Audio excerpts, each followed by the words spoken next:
Hey, this is Professor Homa. Welcome to part 5 of our web page comps. It's taking a little longer than I thought to record, but the last one I did ended up being over 15 minutes and I split it in two, so that was 3 and 4. This is 5. And what I'm going to do here is do the little inset photos, and that's all I'm going to focus on in this video. We're going to use layer masks for that, and we're also going to use the paste into method, and we're going to add some layer styles, and if we have time we'll put layer styles on the logo and the other text if we can. Now what I'm going to do here is I'm just going to take just like we did the layer mask with the header part, we're going to go here and I'm going to go on kind of the top so I make sure that everything goes above this for now, and we're going to put this in the aside layer group or layer folder once we get that. But I'm going to take my marquee and I'm just going to make a little rectangle here of where photos are going to be. I'm just going to add some pics of like a riding mower, just different kinds of lawn care kind of activities, and I'm going to try to add in a little color, a little variation of color instead of all the greens. Like I'll even try to find like a red tractor. So I'm going to go back to Google. I'm going to look for red tractors. They have some orange ones. Now, when you're looking for tractors, you got to be careful. You don't want just a tractor so it looks like an ad for a tractor, an empty tractor. You want to show someone cutting the lawn. And okay, this is the tractor I think I want to use. I like this because it's kind of, you don't really see the person. You just see them working, and although it looks like a pretty heavy-duty tractor. But I'm going to click on this image here. And it's not a very big image, only 460, but I'm only putting it in a little small area. And you can see there's some other tractors here. Other pictures of tractor. They're fairly dark, so I'm probably going to have to tweak it a little bit. But I'm going to right click and copy image. And then I'll go back to Photoshop.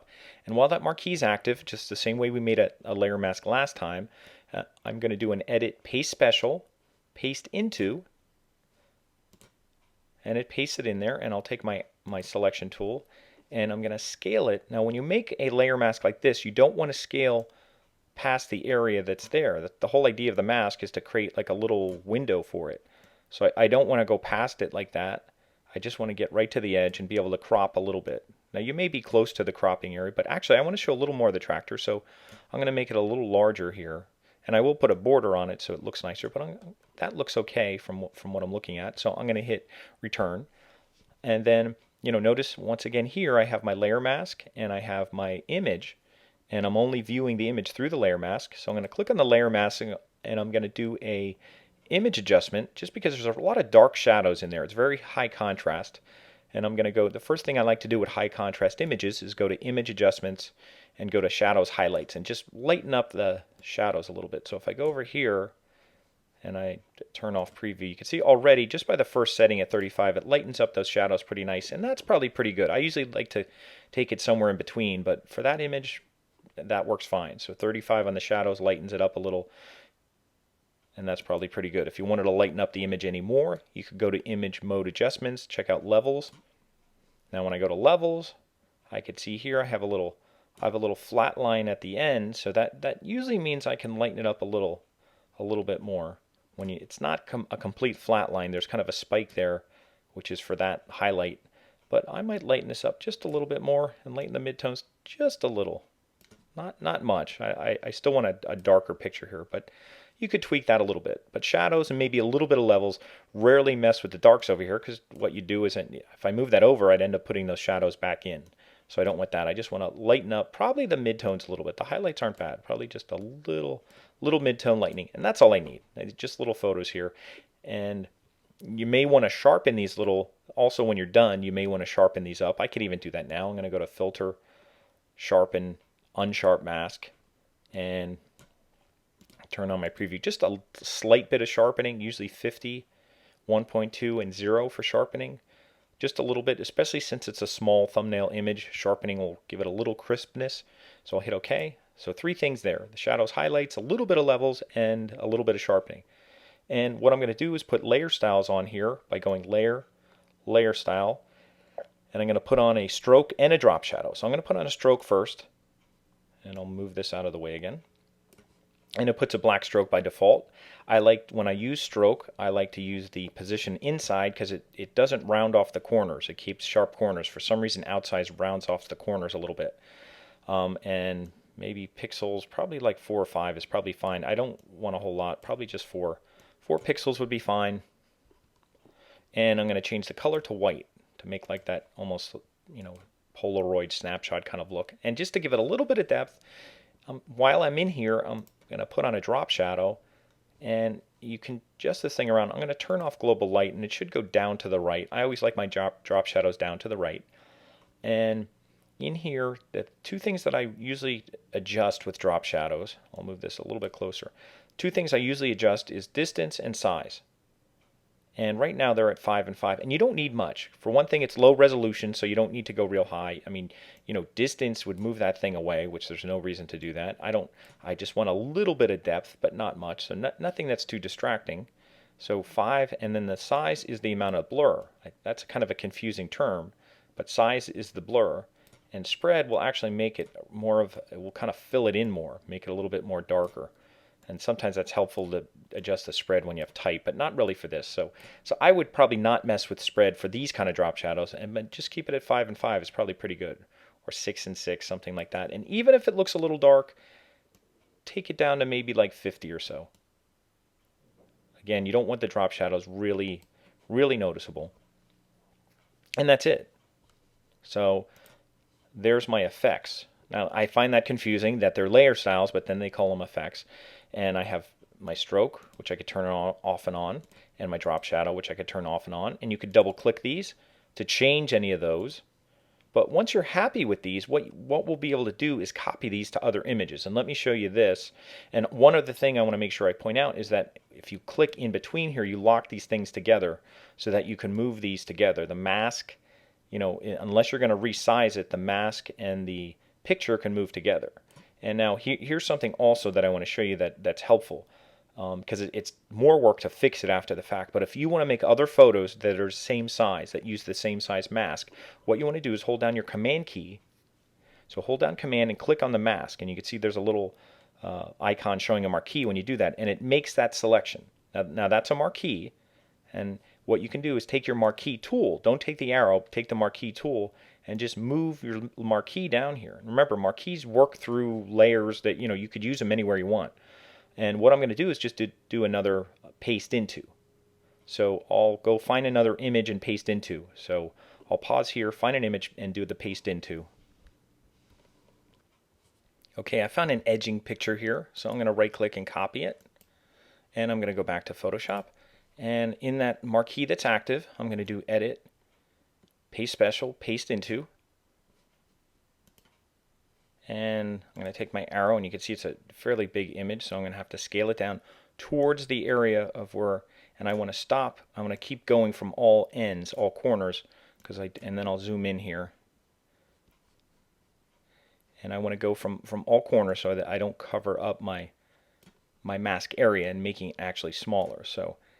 And I'll go a little bigger because I want to show that there's an edger there.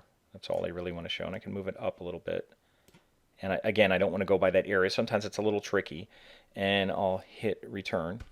And there's my edger. And I could even go to layer, make sure you're on the image, and go to image adjustments, shadows, highlights. I'll lighten up the shadow a little bit. And that's all I need. I don't think I need anything else.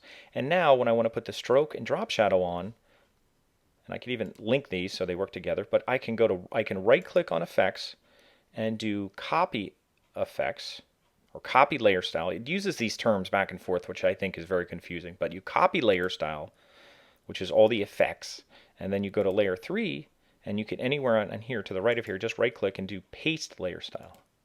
And it'll paste the layer style. Now you can save these layer styles in a styles palette. The problem is, the reason why I don't usually use them is because you can't globally update them. You can't go into your layer style palette and change the styles and then reapply them. You just have to do it over again. So I find it easier just to copy and paste the styles. So I'll put one more image here at the bottom. I'll just go find one more image, do it one more time, and then I'll be done with this one. Okay, I found a pruning picture here. I'm going to right click and do copy image and go back to Photoshop. Now I didn't make a place to paste it in yet, and I can do that.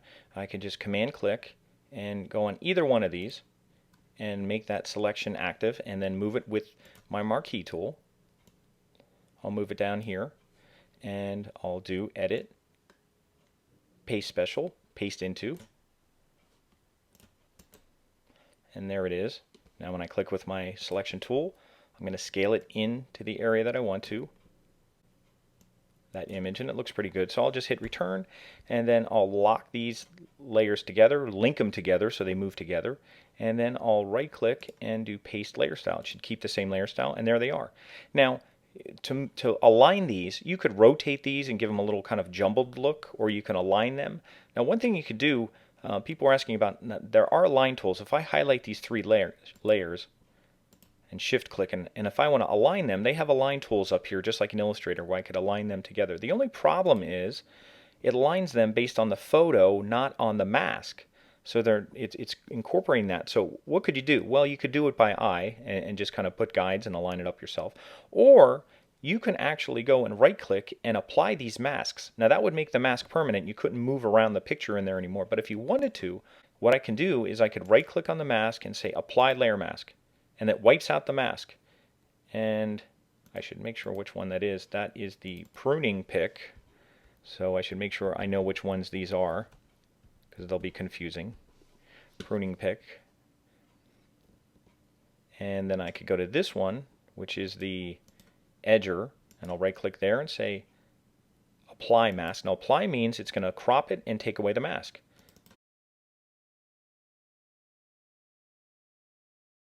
And now I have my three picks. And now when I move these, I can highlight all three layers and align them using this tool. They'll align real nicely, and I could even distribute them on their centers, and they distribute nicely, and I can move them all together, and it's an easy, we'll do that when we use the buttons too, but that way if you wanted them all together, I took away the masks on there. Now if you didn't want to take away the mask, you almost just have to do it by eye, I guess is the best way to do it. Just kind of nudge them around and nudge them with your keyboard. But otherwise, if you take away the masks, now they're in there. And now one last thing I'll do here is I'll highlight all these together and I'll put them in a layer group, and there's other ways to do it. I could say new group from layers. That works just like that one. I'll do new group from layers. And here I can name it right away, and I'll call it aside. And all my picks are in there. And then as long as I have my picks in there, I'm going to put this aside shape in there. I'll drag it right on top of it. And there I have my picks and my aside shape. If I close that whole thing, it has my picks and my aside shape. Now I have my aside. Now I'm going to put my aside below address, and probably below the navigation too, just because I would go down and from left to right. So I would probably end up moving that right above the footer.